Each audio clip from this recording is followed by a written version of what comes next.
بسم اللہ الرحمن الرحیم۔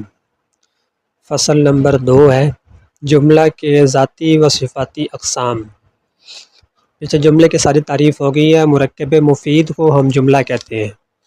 مرکب مفید کس کو کہتے ہیں کہ سننے والے کو فائدہ حاصل ہو یا طلب حاصل ہو۔ اچھا، اس کی مثال وہاں پہ بیان ہو گئی تھی۔ یہ کہتے ہیں کہ واضح ہو کہ کوئی جملہ 2 کلموں سے کم نہیں ہوتا۔ جملہ کہتی ہے اس کو ہے جس میں کم از کم 2 کلمے ہوں، یا تو دونوں کلمے لفظوں میں موجود ہوں اور وہ دونوں 2 کلمے جو ہیں وہ بالکل سامنے موجود ہوں گے، جیسے ضرب زید، یا وہ تقدیراً ہوں گے، یعنی لفظوں میں موجود نہیں ہوں گے لیکن وہ کلمے کے اندر ایک اور کلمہ ہوگا، جیسے اضرب، اس کے اندر انت ضمیر اس میں پوشیدہ ہے، اضرب امر ہے اور اس کے اندر انت ضمیر ہے، اور وہ جو ضمیر ہے وہ لفظوں میں موجود نہیں ہے، وہ تقدیراً ہے، چھپی ہوئی ہے۔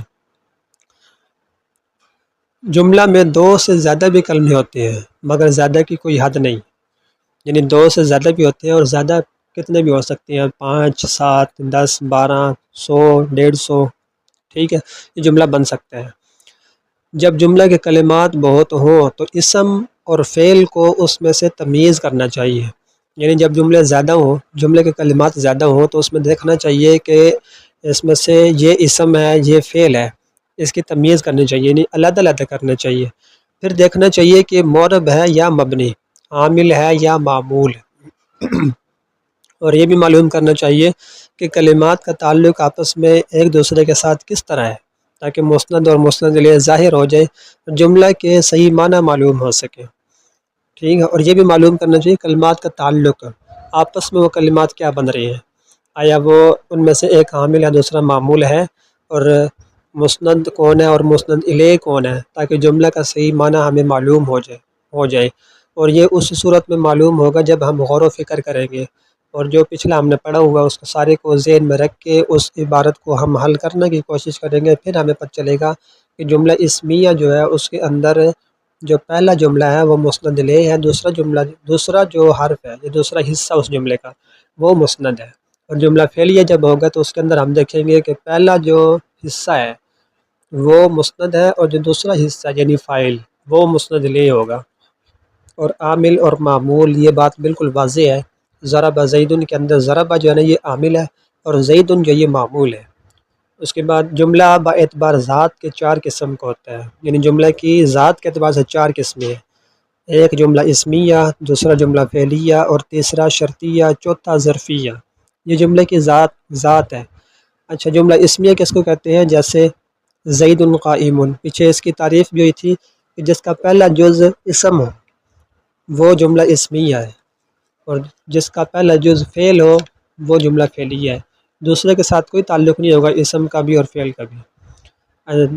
اگر دوسرے کی مثال بیان کر دی جملہ فعلیہ جیسے قام زید، اور شرطیہ جیسے ان تکرمنی اکرم کا، ان تکرمنی، یہ شروع کے اندر ان شرطیہ ہے، ان تکرمنی اگر تو میرا اکرام کرے گا، اکرم کا میں تیرے اکرام کروں گا۔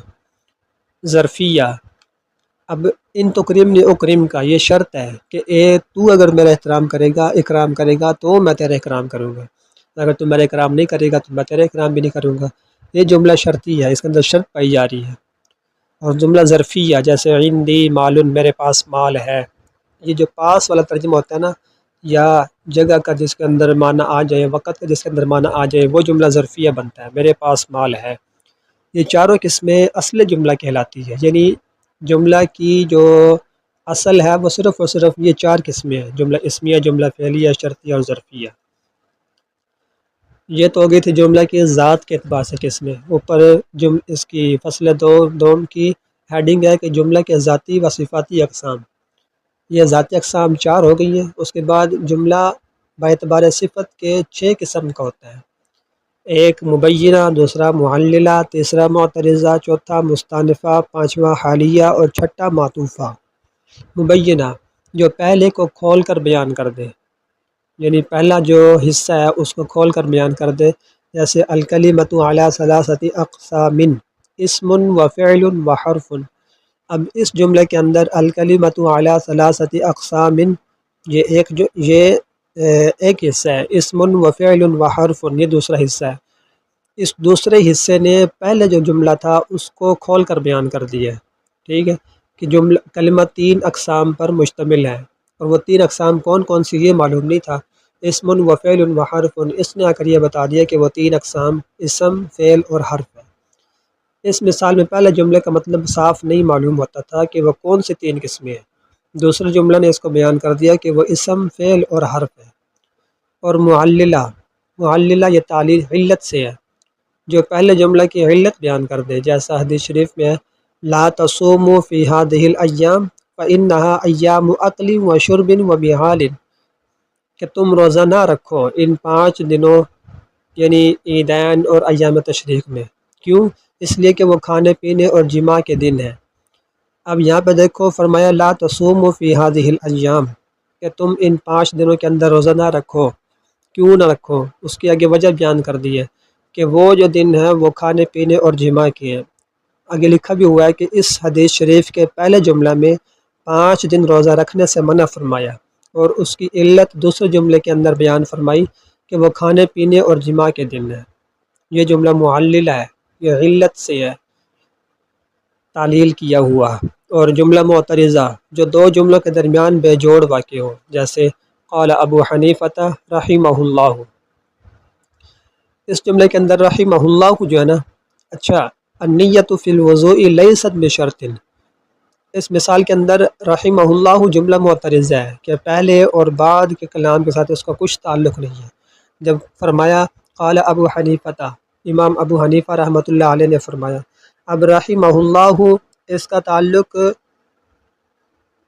پہلے جملے کے ساتھ بھی نہیں ہے اور دوسرے جملے کے ساتھ بھی نہیں ہے، یہ صرف اور صرف ایک دعا ہے، یہ جملہ معترضہ ہے، اس کا تعلق نہیں ہے۔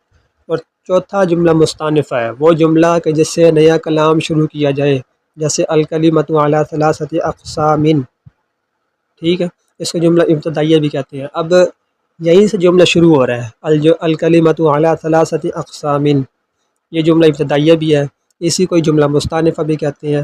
جملہ مستانفہ جس سے کہ کوئی بات شروع ہو رہی ہو، اور جملہ حالیہ وہ جملہ ہے جو حال واقع ہو، جیسے جاءنی زید وہو راکب، جاءنی زید وہو راکب، زید میرے پاس آیا، وہو راکب اس حال میں کہ وہ سوار ہونے والا تھا، ٹھیک ہے۔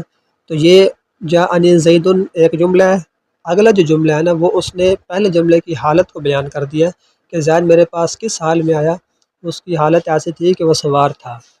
اور نمبر 6 جملہ معطوفہ وہ جملہ جو پہلے جملے پر عطف کیا جائے، جیسے جاءنی زید وذهب عمرو، زید میرے پاس آیا، وذهب عمرو اور عمر گیا۔ پہلا جملہ معطوف اور دوسرا جملہ معطوف علیہ، پہلے جملہ پر عطف کیا جائے، ٹھیک ہے۔ جو پہلا جملہ ہے، دوسرا جو جملہ ذهب عمرو، اس کا عطف کیا گیا پہلے جملے کے اوپر، جاءنی زید کے اوپر۔ اور عطف اور معطوف علیہ کی شرط یہ ہے کہ معطوف اور معطوف علیہ دونوں ایک سے ہوتے ہیں، یعنی اگر جاءنی زید جملہ ہے تو ذهب عمرو اس کا بھی جملہ ہونا ضروری ہے، ٹھیک ہے، یعنی جملے کا جملے پر عطف ہوگا۔ آج کا ہمارا سبق یہیں تک کی ہے، انشاءاللہ باقی اگلے سبق کے اندر۔ السلام علیکم ورحمۃ اللہ وبرکاتہ۔